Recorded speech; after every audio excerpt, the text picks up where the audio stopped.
الحمدللہ رب العالمین والصلاة والسلام علی سید الانبیاء والمرسلین اما بعد فاعوذ باللہ من الشیطان الرجیم بسم اللہ الرحمن الرحیم۔ الحمدللہ الہادی پروگرام میں دروس قرآن کا سلسلہ جاری ہے، اور اس پروگرام میں ہم نے ایک دفعہ پھر عوام کا تعلق قرآن سے مزید مضبوط کرنے کا ارادہ کیا ہے۔ مختلف ٹاپکس کا ہم انتخاب کرتے ہیں، اور ان ٹاپکس پر اللہ تبارک و تعالی نے جو کچھ قرآن عظیم میں بیان فرمایا اس کا ایک قابل ذکر حصہ ہم نکال لیتے ہیں۔ قابل ذکر سے مراد ایسا نہیں ہے کہ دوسرا حصہ ناقابل ذکر ہے، بلکہ اتنا حصہ ہم نکال لیتے ہیں جس سے اگر ہم بقیہ مواد کو ترک بھی کر دیں تب بھی اس کی کمی محسوس نہیں ہوگی، اور پھر ان آیات کریمہ کی تفسیر مستند تفاسیر کی روشنی میں آپ کی خدمت میں عرض کی جاتی ہے۔ اگر ہم غور و تفکر سے، توجہ قلب سے، ذہن کی حاضری کے ساتھ، یکسوئی کے ساتھ ان چیزوں کو سماعت کریں گے تو یقیناً ہمارے اندر ایک بہترین تبدیلی ہمیں خود محسوس ہوگی، ذہن میں وسعت پیدا ہوگی، معلومات کا ذخیرہ حاصل ہوگا، نورانیت محسوس ہوگی، اللہ تبارک و تعالیٰ کے مزید قرب کا احساس بڑھے گا۔ خصوصاً جو آج کل ہمارا ٹاپک چل رہا ہے، یعنی اللہ تبارک و تعالیٰ کی ذات و صفات سے متعلق قرآن کیا کہہ رہا ہے، خود اللہ تبارک و تعالیٰ نے اپنے بارے میں کیا ارشاد فرمایا، اور اس میں سے بھی یہ پہلو کہ اللہ تبارک و تعالیٰ یقیناً موجود ہے اور پورے کائنات میں تصرف فرما رہا ہے۔ اللہ تبارک و تعالیٰ کی موجودگی کے احساس کے لیے دلائل قدرت پر غور و تفکر کرنا بہت بڑی سعادت کی بات ہے، اور قرآن اس کی مسلسل دعوت بھی کئی مقامات پر دے رہا ہے، اور اسی کو ہم نے فی الحال اپنا ٹاپک بنایا ہوا ہے۔ موضوع ہم نے اس موضوع کا انتخاب کیا ہے کہ ہم بھی اچھی طریقے سے غور کریں، اگرچہ ہم مسلمان ہیں اور الحمدللہ ہمارا عقیدہ ہے کہ اللہ تبارک و تعالی موجود ہے اور پوری کائنات کے ذرے ذرے کا علم رکھتا ہے، اور پوری اس کائنات میں جس طرح چاہے، جب چاہے، جیسا چاہے وہ تصرف فرما سکتا ہے، تبدیلی چاہے، تغیر چاہے،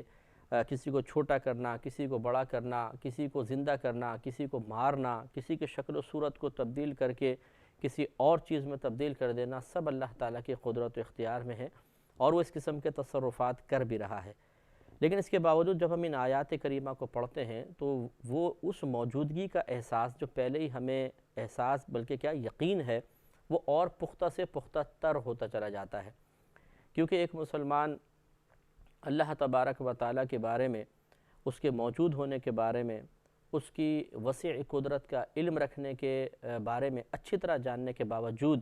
بسا اوقات یقین کامل حاصل نہیں کر پاتا، اس کا یقین ضعیف رہتا ہے، کمزور رہتا ہے، اور اس ضعف ایمانی کی بنا پر وہ بسا اوقات اللہ تبارک و تعالیٰ سے بدگمان ہو جاتا ہے، شکوہ شکایت اس کے زبان پر آ جاتے ہیں، یا آپ یہ کہہ سکتے ہیں کہ اس ضعف ایمانی یا ضعف یقین کی علامات یہ ہیں کہ جب انسان کو اللہ تبارک و تعالیٰ کسی امتحان یا آزمائش میں مبتلا کرتا ہے تو وہ اللہ تعالیٰ کے بارے میں تذبذب میں مبتلا ہو جاتا ہے، شکوک و شبہات میں مبتلا ہو جاتا ہے، بدگمانیوں میں مبتلا ہو جاتا ہے۔ مثال کے طور پہ کسی کی شادی نہیں ہو رہی تو وہ ماں ہیں تو وہ اگرچہ زبان سے نہیں کہہ رہی لیکن دل کے اندر یہ خیالات آنا شروع ہو جاتے ہیں کہ اللہ تعالیٰ ہمیں بھول تو نہیں گیا، میری بچیوں کو تو نہیں اللہ تعالیٰ نے نظر انداز فرما دیا، فلاں کی بچی کی شادی ہو گئی، فلاں کی ہو گئی، فلاں کی ہو گئی، اب تو فلاں کی بھی ہو گئی، میری ہی بچیاں رہ گئیں، ایسا کیوں ہے؟ اور اسی طرح تنگ دستی میں مبتلا شخص بسا اوقات یوں ہی شیطانی خیالات میں مبتلا ہو جاتا ہے، گم ہو جاتا ہے، وساوس کو دل میں جگہ دے لیتا ہے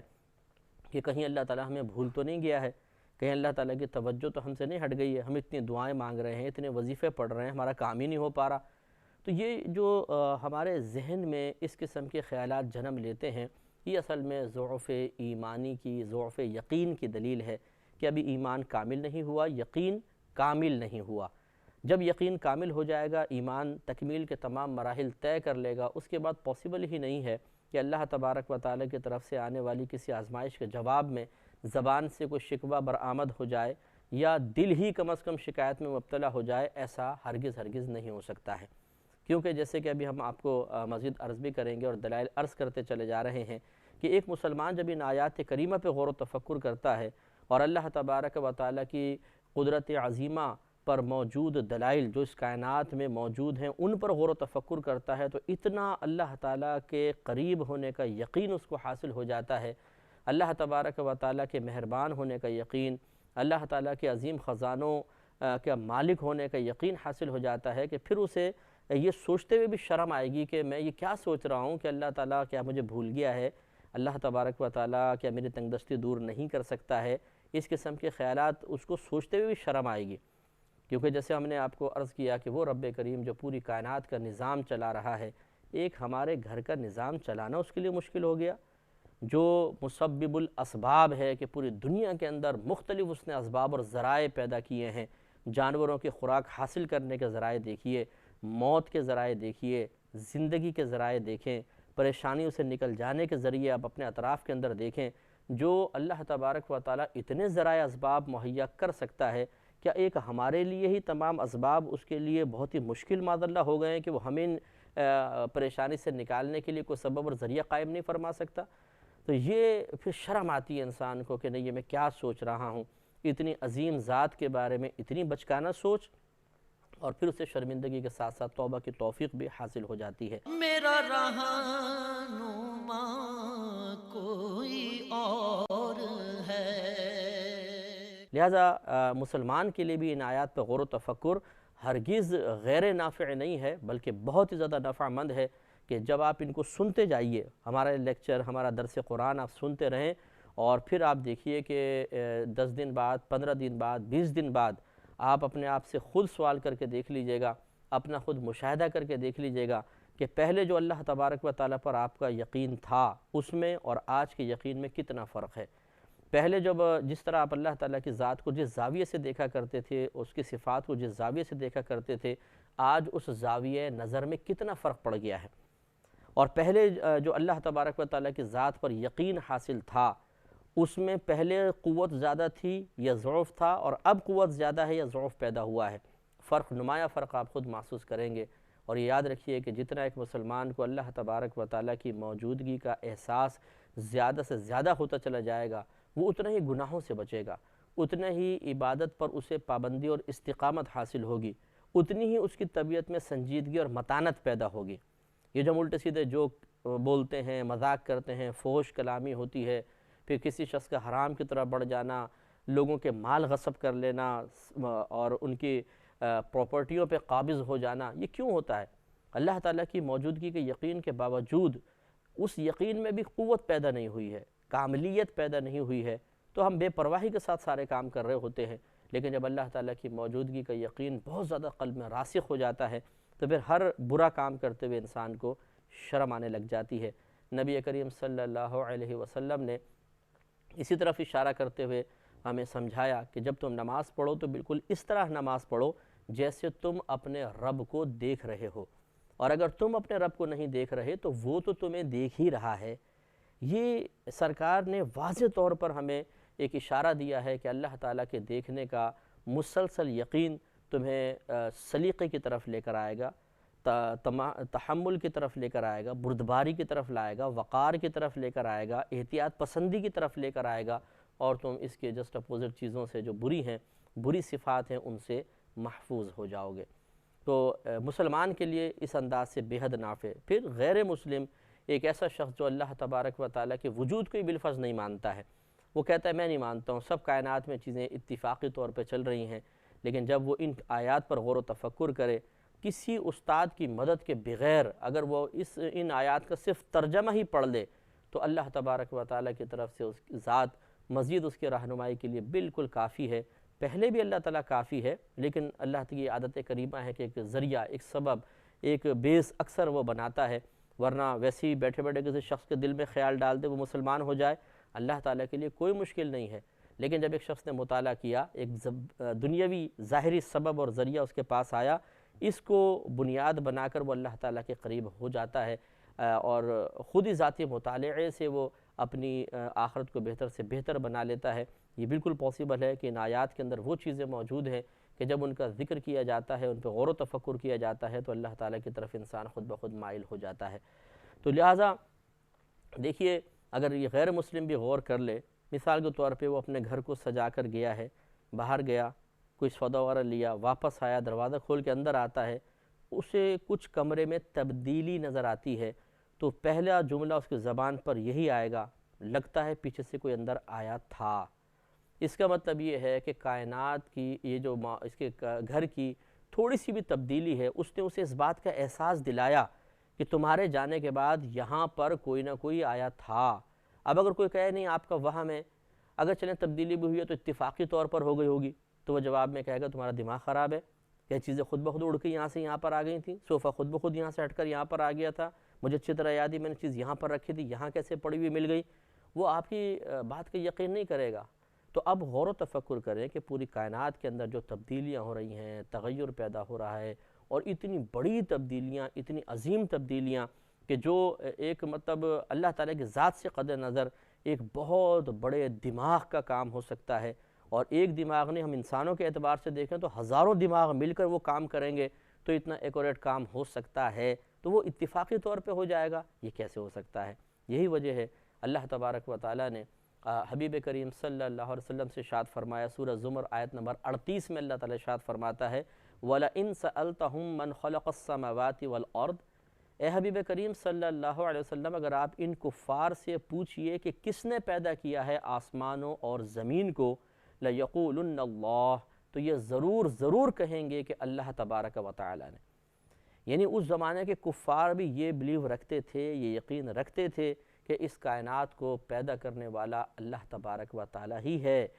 وہ بھی اپنے معبودان باطلہ کو خالق نہیں مانتے تھے کہ ان ہمارے معبودوں نے ان چیزوں کو بنایا ہے۔ ان کی میجر مسٹیک یہ تھی کہ وہ یہ کہا کرتے تھے کہ ہم ان کی اس لیے عبادت کرتے ہیں کہ یہ ہمیں اللہ سے ملا دیں۔ ان کو وسیلہ بنایا کرتے تھے،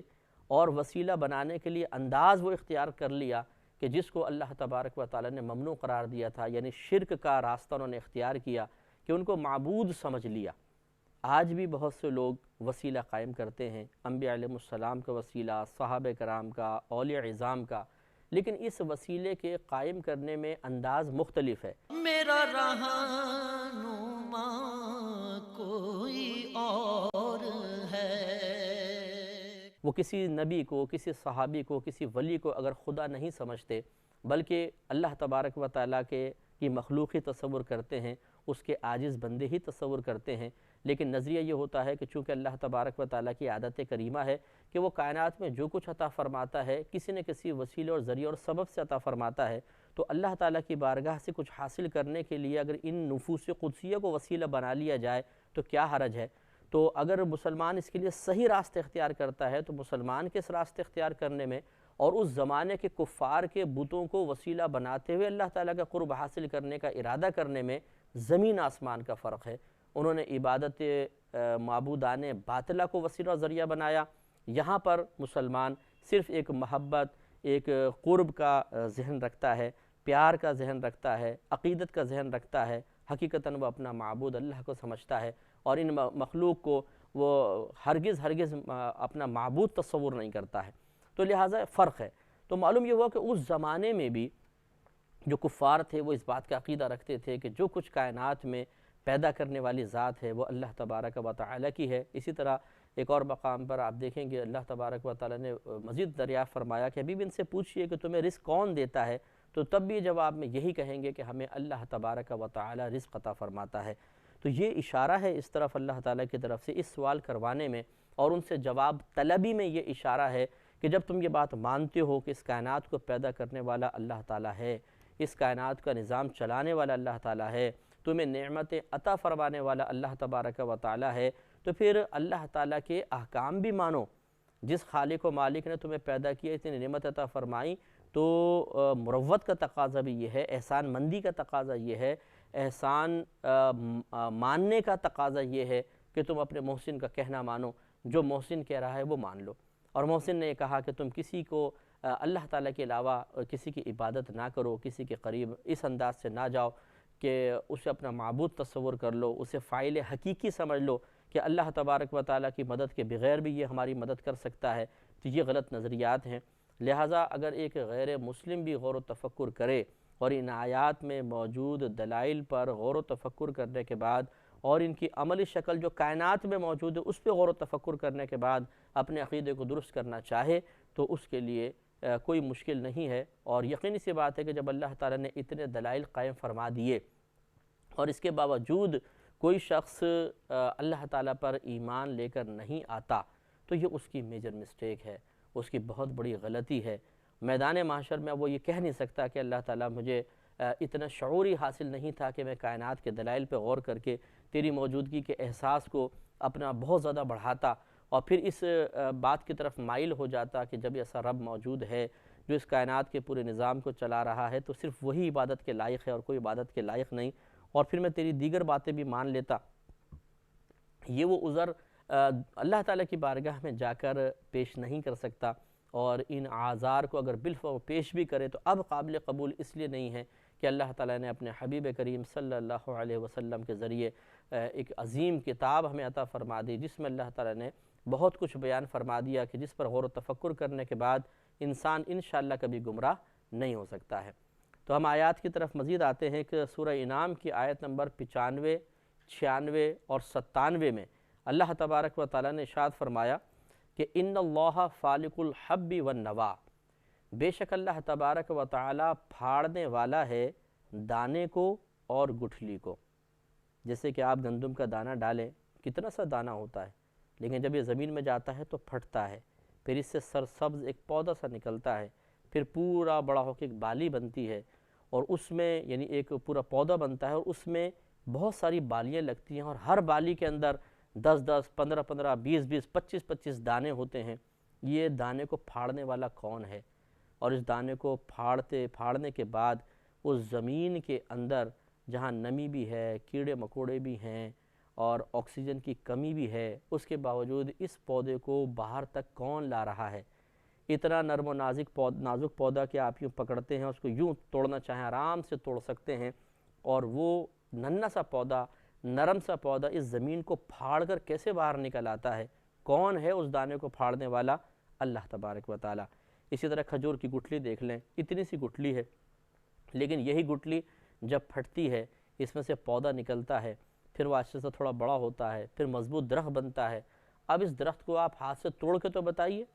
وہی گٹھلی جس کو آپ نیچے رکھ کے پتھر مار کے پیس سکتے تھے، لیکن اس گٹھلی کو پھاڑنے والی ذات نے جب اس کو پھاڑا اور اس سے ایک عظیم درخت بنا دیا تو وہ درخت بغیر کلہاڑی کے، بغیر آری کے اور بغیر بہت ہی زبردست ٹکر کے اس درخت کو آپ گرا ہی نہیں سکتے ہیں۔ تو اس کا مطلب یہ ہوا کہ اللہ تبارک و تعالیٰ کی قدرت پہ غور و تفکر کیا جائے تو انسان اش کر اٹھتا ہے کہ واقعی اتنی سی چیز سے اللہ تبارک و تعالیٰ نے ایک